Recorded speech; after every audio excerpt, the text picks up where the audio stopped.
자유실시 기술항변 보겠습니다.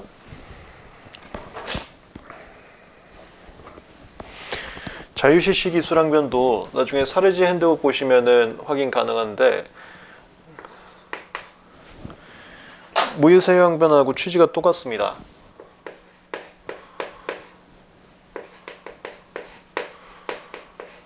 제3자의 신속한 권리 구제를 위함입니다.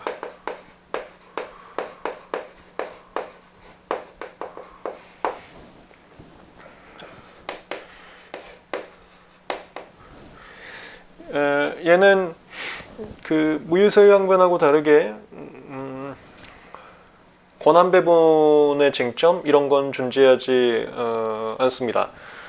그 특허 발명에 대해서 신규 진보성을 보는 것이 아니라 확인 대상 발명 또는 침해 대상 제품에 대해서 신규 진보성을 보는 거기 때문에 무효 심판하고 역할 중복의 쟁점이 없어요. 다만 이 쟁점이 있었습니다. 특허가 A 플러스 B일 때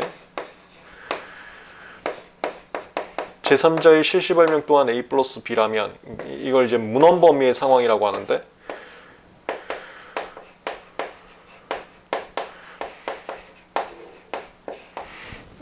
저번에 좀 전에 했었는데 A가 무엇인지 B가 무엇인지를 해석하는 것을 청구 범위 해석이라고 하는 겁니다.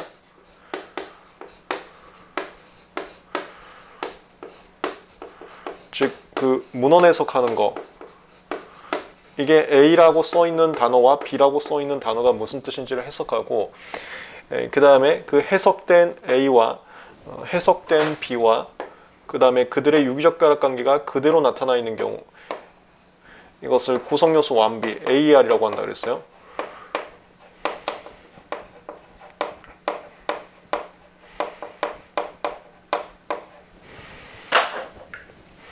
해석된 구성요소와 그 유기적 가락관계를 그대로 포함하고 있는 경우 문헌 범위가 되는데 만약에 권리범위인 심판이면 얘를 확인 대상 발명이라고 하고 침해 소송이라면 얘를 침해 대상 제품이라고 하는데 얘에 대해서 진보성이 없다고 얘기하는 것은 A 플러스 B가 진보성 없으면 당연히 특허에 대해서도 진보성 없는 결과가 나오지 않습니까? 근데 특허에 대해서는 진보성이 없는 것을 권리범위 항의 심판에서는 진보성 무유사유 항변을 할 수가 없기 때문에 권리범위 항의 심판에서는 문헌범위 상황에서 진보성이 없다는 자유실시 기술도 할 수 없이 막아야 되는 것 아니냐 이런 쟁점이 있었어요. 이거에 대해서 특허법원은 참고로 제가 이거 사례지 핸드북이나 기출문제 풀이 강의에서도 말씀드릴 건데 특허법원과 대법원의 판단 태도가 갈리거나 아니면 구대법원과 현행 대법원의 판단 태도가 갈린 걸 전화합체 판결이 있다고 하는데 이렇게 어떤 법리에 대해서 판단 태도가 갈리면은 둘 다 써주면 좋습니다. 교수님들께서 비교를 해주시면 좋아하기 때문에 이 사건에 대해서 특허법원은 문헌 범위에서 확인 대상 발명에 대해서 자유실시 기술, 진보성을 이유로 자유실시 기술하는 것은 특허 발명의 진보성, 무효사유가 있다는 거하고 결론적으로 같기 때문에 안 된다.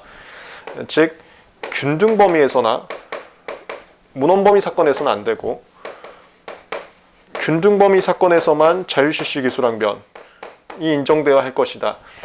권리범위 항의 심판에서 진보성 무효사유는 할 수 없다는 판례와의 논리의 일관성을 위해서. 하지만 대법원에서는 그와 같은 제한 없이 자유실시 기술 항변은 언제든지 가능하다. 이유는 제3자의 신속한 권리 구제를 위해. 요 쟁점이 하나가 있습니다. 자유실시는. 그 다음에 얘는 아주 옛날에 2차에서 좀 쟁점이 되다가 시험 문제 안 나오길래 요즘에 좀 많이 꺾였는데 그러니까 1차에서도 안 나오고 2차에서도 안 나오는데 그것이 바로 대상입니다. 자유실시 기술 항변의 대상. 이거 우리 1차 판례 강의 때 많이 했었죠. 직접 침해 사건하고 간접 침해 사건 나눠서 만약에 특허가 A 플러스 B인 경우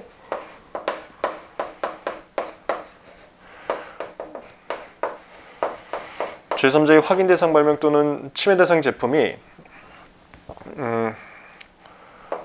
A1 플러스 B1 플러스 C1으로 기재되어 있어요. 확인 대상 발명 또는 침해 대상 제품이. 그럼 직접 침해에서 자유실시 기술을 볼 때에는 특허 발명에 대응되는 구성 요소로 한정할 것이 아니라 확인 대상 발명 전체 또는 침해 대상 제품 전체로 봐야 된다. A1, B1, C1 전체로 봐야 된다. 이게 현재 대법원 판례입니다. 하지만 이 현재의 대법원 판례 태도에 대해서 일부 하급심이 비판론을 제기하고 있습니다. 확인 대상 발명 전체로 보게 되면 뭔가 구성 요소를 더 쓸수록 진보성에 있어서 불리해질 수 있는데, 그 말인즉슨 동일한 대상에 대해서 어디까지 기재하냐에 따라서 자유실시 기술 여부의 결론이 달라질 수 있다. 같은 걸 실시하는데 A1, B1까지만 써요. 그러면 이게 진보성이 있다가도 A1, B1, C1까지 있으면 진보성이 이렇게 하면 진보성이 없다가도 이렇게 하면 진보성이 있을 수도 있는 거 아닙니까? 뭐라도 더 붙일수록 진보할 수 있는 가능성이 있으니까. 그것은 확인 대상 발명을 어떻게 표현하냐에 따라서 자유실시의 결론이 달라지는 것은 부당하다. 그래서 특허에 대응되는 구성 요소로 한정해서 자유실시 기술 여부를 보는 것이 타당하다. 이게 일부 하급심에서 제기를 하고요. 그렇게 대법원 판례를 무시하고 하급심들이 달리 판단할 때에는 그런 사건이 대법원 가면 그때 나오는 게 전환업체 판례예요. 그래서 대법원 이제 바꾸자. 그런 관계가 좀 있습니다. 그러니까 실무를 하다 보면 제 경험상 그게 많은 건 아닌데요. 웬만한 하급심들은 대법원 판례를 존중해서 대법원 판례대로 판단을 하려고 하는데, 가끔 가다가 저도 한두 번 봤었는데 많지는 않아요. 가끔 가다가 대법원 판단에 대해서 잘못됐다고 판단하는 일부 판사님들이 계세요. 그러면 그런 분들은 대법원 판단하고 다른 판례를 하기도 합니다. 이것을 법은 완전 구속력이 있는데 대법원의 판결은 실질적 구속력이 있다라는 표현을 써요. 무시하는 사람들도 무시해버리고요. 거기 직접 침해 사건에서의 자유실시 기술 여부를 판단하는 대상이고요. 간접 침해 사건은 만약에 얘가 A를 쓰고 있어요. 간접 침해 사건에서는 확인 대상 발명 자체로 자유실시를 볼 것이 아니라 그것이 사용된 전체 제품, 만약에 A가 A 플러스 B에 사용되고 있다면 대응 제품 전체 구성으로 자유실시를 봐야 된다. 이거는 간접 침해의 취지상 A가 전용품이면 간접 침해지, A가 공지됐거나 공지된 것으로 쉽게 만들 수 있는지에 따라서 비침해가 되는 건 아니에요. 간접 침해라는 게 직접 침해로 인해 개연성이 높은 것은 그 사전 행위조차 막겠다가 취지이기 때문에 그 사전 행위가 공지됐는지, 공지된 것도 쉽게 실시할 수 있는지 여부는 중요하지 않습니다. 때문에 A 플러스 B로 자유실시 기술 여부를 보고요. 이게 자유실시 기술이라면 A는 전용성이 있다 하더라도 비침해다. 그런 식으로 하고 있습니다. 간접 침해. 직접 침해와 간접 침해에서의 자유실시 기술 항변의 대상. 237페이지 자유실시 기술 항변. 어느 발명이 특허 발명이 권리 범위에 속하는지를 판단함에 있어서 특허 발명과 대비되는 발명이 공지 기술만으로 이루어지거나, 이게 신규성이 없는 걸 말하고요. 그 발속 통제와 공지로 쉽게 실시할 수 있는 거, 이게 진보성이 없는 것을 말합니다. 이렇게 되면 권리 범위에 속하지 않는다고 본다. 이것은 신규 진보성이 없는 것은 특허권이 누군지를 떠나서 누구도 특허권을 받을 수 없었던 일반 공중이 자유롭게 실시하는 기술이었기 때문에 이것을 누군가의 특허권을 막는 것은 특허법 목적에 반한다 라고 했는데, 그게 제3자의 신속한 권리 구조라고 보시면 돼요.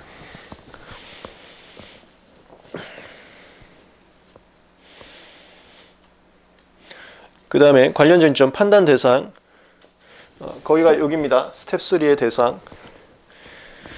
판례는 확인 대상 고항이 공지기술만으로 이루어지거나 그 발속 기통자가 공지기술도 쉽게, 극히 쉽게는 이거 실용시한 사건이어서 극히란 말이 들어갔는데, 특허에서는 이제 그냥 쉽게라고 하고요.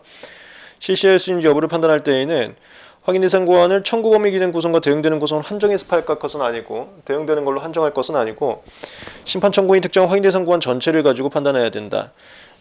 그 다음에 간접 침해에서는 확인 대상 발명으로 특정한 이 대상으로 할 것이 아니고 이 대상이 이루어진 대응 제품 전체로 봐야 된다. 얘가 어떤 전용 부품이라면 그 부품이 들어가서 만들어진 완제품을 가지고 봐야 된다. 간접 침해와 자유실시 기술은 간접 침해를 전제로 한 적적 권리 원시험에서 심판 청구의 대상이 되는 확인 대상의 자유실시에 해당하는지 여부를 판단할 때는 피심판 청구인이 실시하는 부분이 특허 발명에 대응하는 제품의 일부 구성에 불과해서 그 자체만으로는 침해가 성립되지 않는 경우에도 실시 부분이 그 대행 제품의 생산에만 사용되는 경우에는 침해를 의제되는 간접 침해의 특성상, 이게 아까 제가 말씀드린 거예요. 간접 침해라는 것은 직접 침해로 인한 개연성이 높은 행위는 막아서 직접 침해가 안 나오게 해줌으로써 특허권자 보호를 위해서 도입했기 때문에 얘가 공지인지 공지로부터 쉽게 만들 수 있는지 중요한 게 아니고 얘는 전용이지 않지만 중요하기 때문에 얘를 갖다가 공지인지 공지로부터 쉽게 만들 수 있는지 판단해서는 안 된다, 그 소리입니다. 그 특성상 확인 대상 발명 위 실시 부분의 구성만으로 한정해서 파악할 것은 아니고, 이게 자유 실시 기술을 판단할 때에는 이 실시 기술로 한정해서 파악할 것은 아니고 이렇게 되는 거예요. 그 실시 부분의 구성과 함께 심판 청구의 생산에만 사용되는 것으로 특정한 대응 제품 구성 전체. 대응 제품 구성 전체라는 게 A 플러스 B라고 보시면 됩니다. 이걸로 자율실시인지를 봐야 된다. 검토. 확인된 발명 일부 구성이 자율실시에 해당될 여지가 많아서 특허권 특수성으로 인해 규정된 간접침해법 취지가 퇴색할 수 있는 바. 이건 뭐냐면 일부 부품은 또 공지된 게 많은데 간접침해라는 것은 얘가 공지되어 있는지 아닌지가 중요한 게 아니라 얘가 전용인지 아닌지가 중요해서 간접침해 취지상 이거하고 똑같은 말이에요. 간접침해 취지상 얘가 공지된지 아닌지 그렇게 봐서는 안 되고 또 얘는 또 공지된 경우가 또 많을 수도 있는데 그렇게 봐서는 안 되고 전체를 여부로 판단한 판례의 태도가 타당하다. 이 말인즉슨 간접침해 취지상 제가 전용인지 아닌지가 중요하지 공지인지 아닌지는 중요하지 않기 때문에 제로 자율실시를 판단해서는 안 된다 이런 소리입니다. 그 다음에 권리법원 심판에서 자율실시 기술 항변이 가능한지가 여기에요. 권학에서 침해 소송은 이런 제한이 아예 없고요. 침해 소송은 이런 제한이 전혀 없고 침해 소송에서 아까도 했지만 원래 진보성에 대해서 무효사유 항변도 가능하기 때문에 자율실시 기술도 아무런 제한 없이 가능했었는데 권학에서만 진보성 무효사유 항변이 불가능하다 보니까 자율실시 기술에서 의문이 품어졌는데 이거에 대해서 판례는 239페이지 아무 제한 없이 된다고 했습니다. 그 원심법원이라는 게 특허법원이에요. 판례의 첫 번째 줄에 원심법원 자율실시 기술 법리는 문헌 침해인 경우에 적용되지 않는다는 게 이거예요. 균등범위일 때만 써야 된다. 진보성 무효사유를 볼 수 없다는 논리와 일관성을 위해서 그렇게 했으나 대법원에서는 태도를 바꿔서 제한 없이 가능하다고 했다. 검토는 신속하고 합리적인 분쟁의결이라고 세 번째 줄에 있죠. 그게 이거요. 자율실시 기술 도입 취지가 제3자의 신속한 권리부재이기 때문에 제한 없이 다 판단해주는 것이 신속한 권리부재에 합당하다. 이 소리입니다.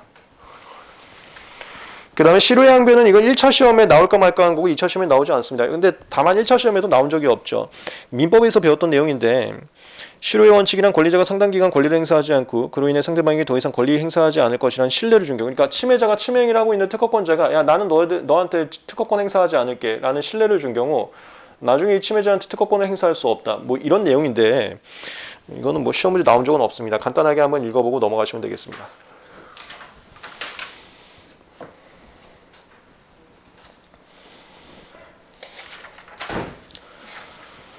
그 다음에 241페이지 균등범위. 균등범위는 시험 문제 나올 때가 한참 지났습니다. 한번 잘 잡아두시고 저희가 기초GS에서도 또 연습할 거니까 연습할 때 그 문제풀이 스킬에 대해서도 한번 경험을 해보시기 바랍니다. 균등범위는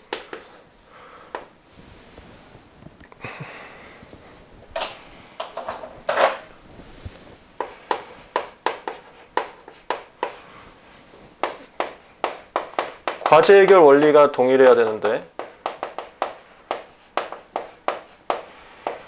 이 과제 해결 원리라는 것은 어떻게 하는 거냐면 종래 기술과 청구항, 그러니까 특허 발명이죠. 얘를 대비합니다. 대비한다는 게 그 표 그리는 거라 그랬어요. 예를 들어서 청구항이 스몰 a1, 스몰 b1, 스몰 c1으로 이루어진 거라고 하겠습니다. 구성 1, 2, 3 a1, b1, c1 플러스 된 거. 그리고 종래 기술이 a1 플러스 b1까지 있었어요. 대비하면 동일 여기서 차이가 발생했는데 대비를 하고 그 대비 결과의 쟁점이 되는 해당 구성을 형식적으로 추출할 것이 아니라 그러니까 C1으로 추출할 것이 아니라 이 C1이 A 플러스 B 플러스 C1, A1, B1, C1에서 갖는 기능으로 추출합니다. 그게 만약에 그래서 라지 C라고 할게요. C1이 갖는 기능. 그걸 우리가 기술사상이라고 합니다. 종래 기술과 차이점이 있는 구성을 형식적으로 추출할 것이 아니라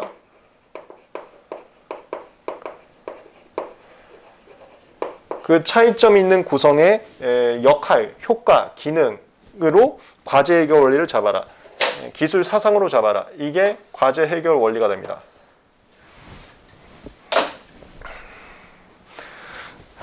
그 문헌 범위에서 과제 해결 원리 잡을 때 반드시 판례가 항상 두 개 써져 답안지에. 첫 번째가 대비해서 차이점을 구성으로 형식적으로 추출할 것이 아니라 기술 사상으로 추출한다 이거랑 두 번째가 여기서 말하는 종래 기술이라는 것은 명세서에 기재된 걸로 한정해서 판단한다. 왜냐면 누군가하고 대비 결과라는 게 동일 창이 있죠. 이것은 누구랑 대비하냐에 따라서 결과가 다 달라질 겁니다. 그래서 종래 기술을 아무거나로도 다 할 수 있게 하면은 과제 해결 원리가 저마다 굉장히 무궁무진할 수가 있어요. 그렇게 되면 제3자 예측 가능성이 현저하게 저해되니까 출원인 측에서 목적한 차이점을 과제 해결 원리 일단 잡아라. 그게 출원인이 명세서에 기재한 걸로만 일단 대비해라. 요거까지. 판례를 항상 2개, 1하고 2 두 개 써주시기 바랍니다. 그 다음에 요 위로 가겠습니다. 효과가 실적으로 동일한지, 얘는 과제 해결 원리를 그대로 동일하게 갖고 있다면, 과제 해결 원리가 동일하다면 효과 실질적으로 동일한 걸로 봅니다. 다만 과제 해결 원리가 신규하거나 진보한 것까지 포함하고 있는 경우는 차이가 있는 개별 구성의 효과 차이로 그 효과를 대비해서 판단합니다. 이것도 우리 1차 때도 많이 했었네요. 여기서 잡은 기술 사상이란 게 여기요.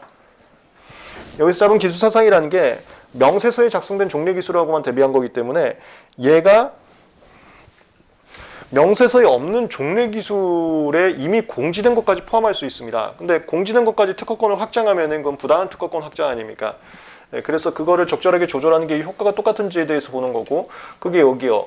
과제 해결 원리로 잡은 것이 명세에 작성한 종래 기술하고는 차이점이라고 해서 과제 해결을 잡았는데, 그게 혹시 명세에 기재되어 있지 않은 다른 종래 기술, 다른 29장 각구지하고 대비했을 때 다른 29장 각구지를 포함하고 있는 개념이라면 그렇게 넓게 특허권을 줄 수 없기 때문에 그때는 특허권 줄이려고 차이가 되는 개별 구성의 효과 차이로 효과가 같은지 아닌지를 보게 됩니다. 이건 이제 이론이고, 이 이론을 실제 사안에서 어떻게 대비했는지는 사례 강의나 기출문제 풀이 강의나 아니면 기초 GS에서 이제 보게 되면, 특히나 기초 GS에서 연습하니까 그때 한번 다시 연습을 한번 해보시기 바랍니다. 여기가 이제 효과가 실적으로 동일할 것. 그리고 마지막이 변경이 쉬울 것인데, 변경이 쉬울 것은 제가 1차 때도 말씀드렸지만 제가 사건하면서 단 한 번도 본 적이 없습니다. 그러니까 과제 해결 원리가 똑같고 효과가 실적으로 같다고 하면 저희가 서면을 안 쓰더라도 심판관이나 판사님께서는 무조건 변경은 쉽다고 해줘요. 그러니까 변경이 쉬운지 아닌지는 쟁점이 아예 없습니다. 시험 문제에도 거의 안 나올 겁니다. 그리고 항상 실무에서 제일 많이 하고 시험 문제도 1차에서는 굉장히 제일 많이 출제돼서 2차에서도 출제 가능성이 이제는 된 게 의식적제입니다. 의식적제는 실무에서 굉장히 많이 합니다. 과제 해결 원리가 같고 효과가 실적으로 동일하고 변경이 쉽다 하더라도 의식적제의 사정에 있으면은 걔는 균등범위에 해당하지 않습니다. 이 의식적제라는 것은 형식적으로 청구명의가 감축된 사정이 있고 플러스 제일 중요한 게 이거예요. 주관적 의도.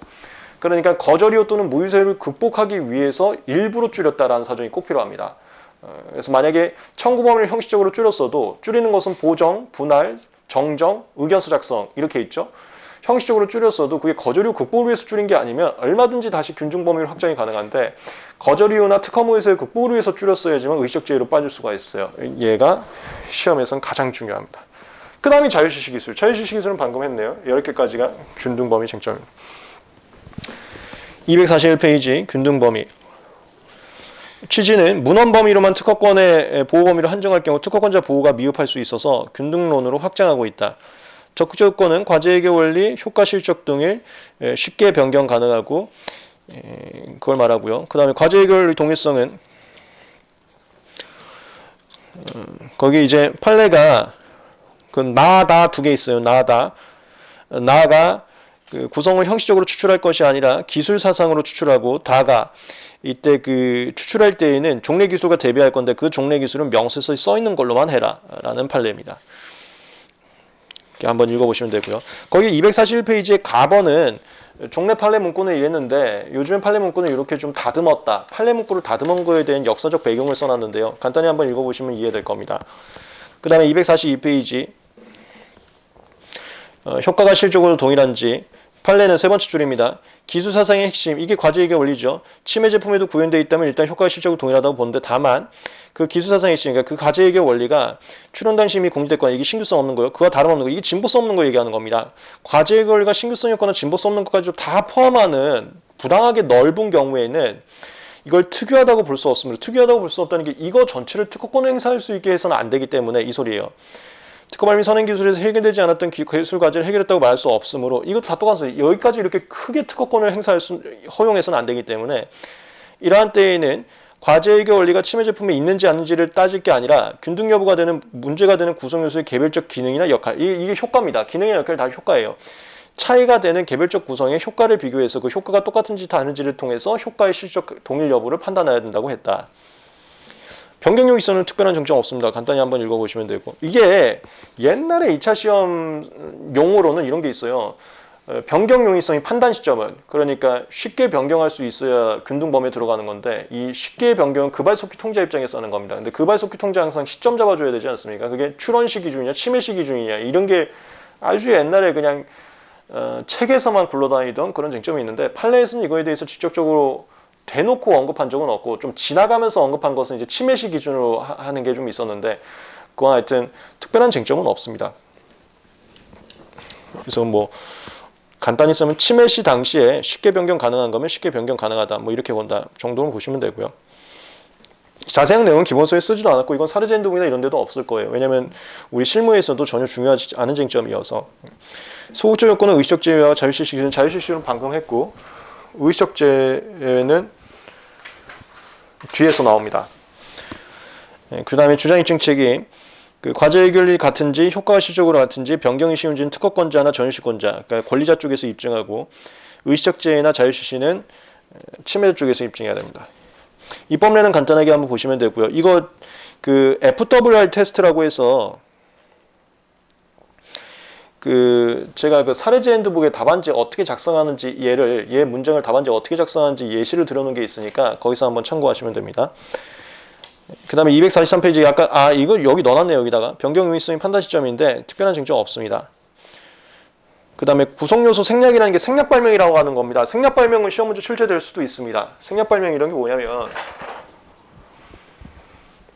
얘는 출제될 수도 있어요. 특허가 A 플러스 B 플러스 C고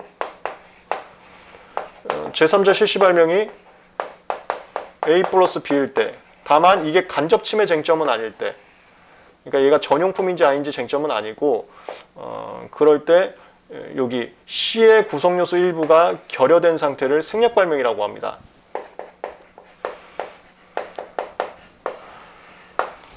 이 생략 발명에 대해서 아주 옛날에 특허법원에서는 저것도 침해로 봐야 된다는 일본의 태도를 따온 듯한 그런 판결문이 옛날에 있었는데, 그 이후로 대법원은 전부 다 생략 발명은 전부 권리범위에 속하지 않는다고 했어요. 그러니까 AER 구성요소 완비 원칙에 따라서 똑같은 것을 그대로 완비하고 있거나 똑같진 않더라도 살짝 변경한 것을 완비하고 있어야지만 권리범위에 속하는 거지, 아예 빠져있는 것, 그러니까 완비가 불충분한 것, 일부 구성이 빠져있는 것은 구성요소 완비에서 어긋나기 때문에 문헌 범위도 아니고 균등 범위도 아니다. 이게 현행 대법원의 대다수의 생각이고요. 그 다음에 제가 1차 판례도 말씀드렸지만 그 특허원 부장판사님 출신이면서 서울 고법 가신 판사님께서는 요즘에 이런 주장을 하십니다. 대법원처럼 판단할 것이 아니고 일부 구성 요소가 생략된 경우에도 균등론 적용해야 된다. 그래서 균등론 적용해서 만약에 일부 구성이 생략됐어도 과제해결 원리가 같고 효과가 실적으로 동일하며 만약 그와 같이 생략하는 것이 쉽게 변경 가능한 것이라면 이것도 권리범위에 속한다고 봐야지 특허권 보호가 타당하다라고 주장하는 바가 있어요. 그 내용들인데요. 그 이제 압축 진술한 게 2번 구성요소 생략에 대한 균등론 적용 여부입니다. 1번 서울고법이 제가 방금 말씀드린 그거예요. 특허본 부장판사님께서 언급하신 거. 일부 구성요소 생략된 경우도 무조건 권리범위에 속하지 않는다라고 판단할 것은 아니고 균등론을 적용해서 균등론 요건을 만족한다면 보호범위에 속한다고 판단하는 것이 특허권자 보호에 있어서 타당하다라고 했는데, 2번 다만 주의적 판례 태도, 이게 다 대법원이에요. 저도 이거 사건 많이 했었는데 대법원에서는 따지지도 않고 그냥 무조건 권리범위에 속하지 않는다라고 그냥 그렇게 하고 있습니다. 무조건 그렇게 하고 있어요. 주의적 판례 태도가 현행 대다수의 대법원이라고 보시면, 그냥 현행 대법원이라고 보시면 돼요. 대법원은 구성요소 생략하면 무조건 권리범위에 속하지 않는다고 굉장히 쉽게 판결하고 있습니다. 그 다음에 3번 변경된 구성이 공지기술인지 여부는 특별한 쟁점 없고요. 4번 수치한 정도 특별한 쟁점 없습니다. 5번 역균등론 이런 거 시험 문제 안 나옵니다. 특별한 쟁점 없습니다. 간단히 보고 넘어가시면 되겠습니다. 그 다음 마지막 의식적 제외. 의식적 제외도 사례제한도 보시면 답안지 작성하는 목차를 보실 수 있는데 여기 메인은 1차도 마찬가지인데 2차도 마찬가지로 메인은 거절이나 무효세의 극복을 위해서 일부러 그렇게 감축했는지 이게 메인이 됩니다. 의취지 얘는 포대 금반원의 원칙, 금반원의 원칙을 참고해서 만든 제도입니다. 그래서 적용 대상 얘는 뭐 답안지 요즘 많이 안 쓰는데 거절이 유형에 따라 달라지는지인데 전혀 다르지 않아요. 과거에는 신규진보성 거절을 극복을 위한 것만 되냐? 그거 아니에요. 기재불비나 모든 거절을 극복을 위해서 감축했으면 다 되고 있습니다.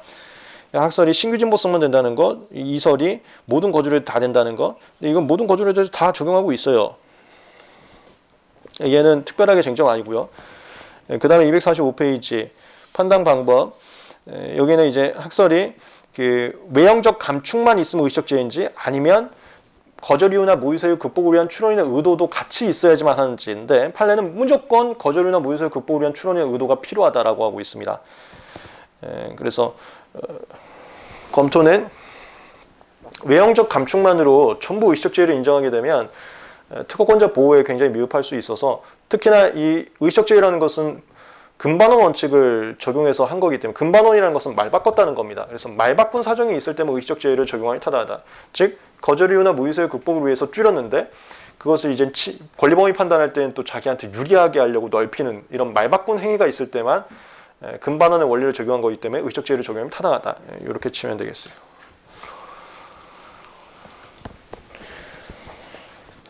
예, 검토 한번 읽어보시면 되고요. 그 다음에 246페이지는 우리 1차 때 있는 거고 2차에서는 답안지에서는 간단해지는 거예요. 이 외형적으로 감축된 사정이 보종에 의한 감축, 정지에 의한 감축, 분할추론에 의한 감축, 그 다음에 의견서로서 에이 문헌에서 그렇게 넓게 하는 거 아니죠. 그거보다 좁게 해석해야 되죠. 이걸 우겨서 된 거. 이렇게. 그래 247페이지 청구항이 수개인 경우는 이건 특별한 쟁점 없습니다. 그냥 간단히 읽고 넘어가시면 됩니다. 여기까지가 의식적 제외였습니다. 그 다음에 251페이지 이게 생략 발명인데 251페이지 그 학설을 보시면 긍정설은 중요하지 않은 요소만 생략한 채 특허법의 기술사를 그대로 이용한 경우 이걸 침해를 보지 않으면 특허권자 보호에 굉장히 미흡하다. 부정설은 이거 AR 쓴 거예요. 제3자 입장에서 특허권이 어디까지 나오는지 예측 가능해야 되는데 예측 가능하려면 AR을 적용해야 예측 가능하다. 뭐 하나 빼더라도 이게 침해가 돼 그러면은 도대체 어디까지가 특허권 보호 범위야? 이게 헷갈려지고 헷갈려지면 제3자 입장에서는 아무것도 실수 못 하게 돼요. 내가 이거에도 침해인가? 이거에도 침해인가? 이거에도 침해인가? 하면 이걸 산업저해라고 합니다. 산업저해. 그렇게 되기 때문에 이건 부정해야 된다. 판례는 종래 판례 중 생략 침해를 설치한 예가 있으나 이게 아까 제가 말씀드린 일본의 태도를 따와서 아주 옛날에 특허법원 판례에서 이런 걸 언급한 적이 있어요. 비교적 중요하지 않은 구성을 생략하면서 요건을 몇 개 설치한 판례가 있습니다. 그걸 얘기한 건데 주류적 판례는 이게 아까 말씀드렸죠. 지금의 현재 대부분의 대법원, 아예 대부분이 아니라 대법원 전부요. 대법원은 청구항 중에 일부 구성 요소가 빠졌으면 무조건 권리범위에 속하지 않는다고 하고요. 다만 2번 최근 균등 판례 이게 아까 그 서울 고범입니다. 특허법원 부정판사님 생략이 됐어도 균등론을 적용하는 것이 타당할 것 같다라는 주장은 있다. 이 정도로 답안지 쓰시면 됩니다. 검토는 그냥 대법원대로 가세요.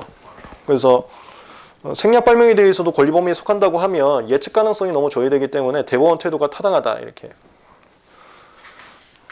됐습니다. 그러면 이제 남은 것이 이용관계와 간접침해인데 간접침해는 시험지 굉장히 많이 나옵니다. 1차에서도 거의 항상 나오고 2차에서도 매우 많이 나왔습니다. 우리 기출문제 풀이 강의 보시면은 아주 많이 보시게 될 겁니다. 간접침해는 다음 시간에 이어서 하고 이용관계도 우리 지금 일단 여기 한번 필기하시고 이용관계도 다음 시간에 이어서 하겠습니다. 필기 한번 하겠습니다.